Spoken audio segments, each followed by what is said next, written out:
सभी दोस्तों को नमस्ते, प्रणाम, हर हर महादेव। आज हम लोग लेके हैं शंकर भगवान का विवाह गीत। और जैसा लगे कमेंट के माध्यम से बताइएगा। अच्छा लगे तो लाइक करिए, अगर चैनल पर नए हैं तो सब्सक्राइब करिए। चलिए दोस्तों, सुनते हैं शिव जी का विवाह गीत। फूला लोढ़े गई गौरा बाबा फूलवरिया हो, लोढ़ी लियले भांगे आधा तोर। फूला लोढ़े गईली गौरा बाबा फूलवरिया हो, लोढ़ी लिहले भांगे आधा तोर। लोढ़ी लिहले भांगे आधा तोर।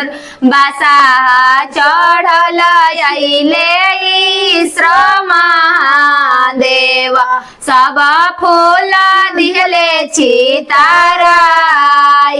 बासा चढ़ल अइले श्रम महादेव, सब फूल दिहले चिताराय।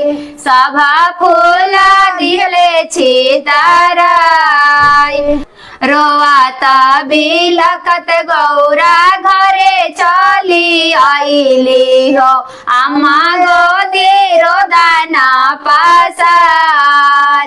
रोआत बिलखत गौरा घरे चली आइली हो, अम्मा आगे रोदाना पासार। अम्मा गोदी रोदाना पासार।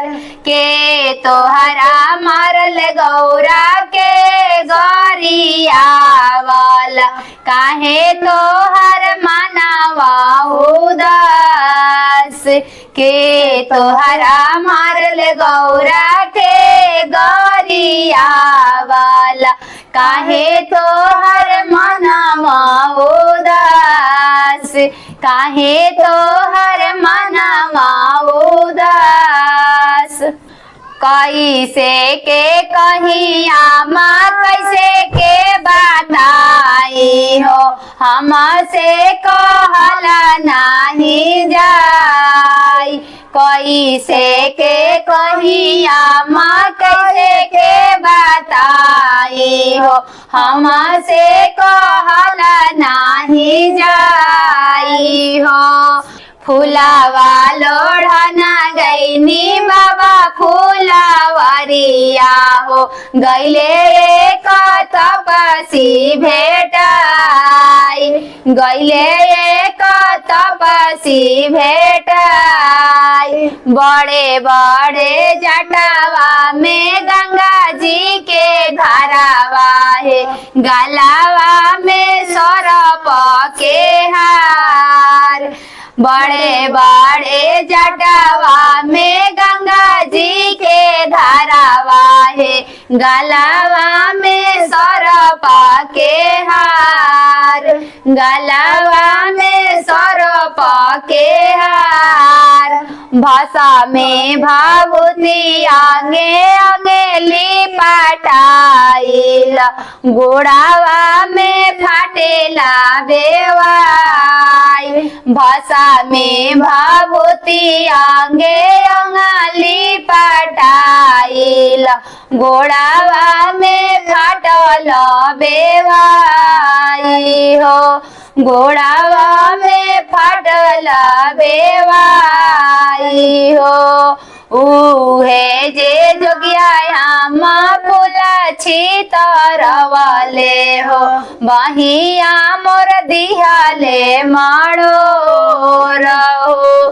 उहे जे जोगिया माँ फूला छितरवले हो, बहिया मोर दिहले मड़ोर हो।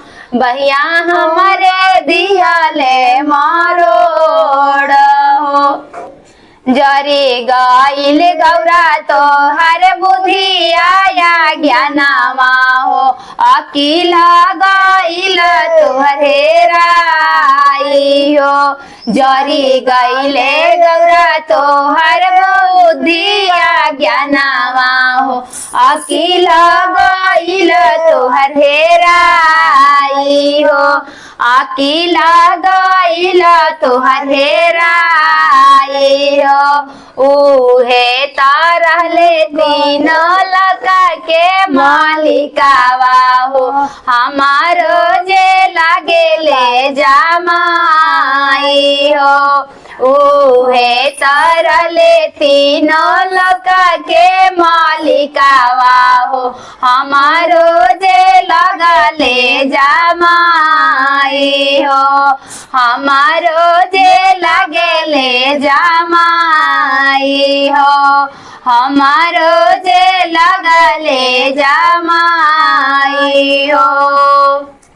थैंक्स फॉर वॉचिंग दोस्तों।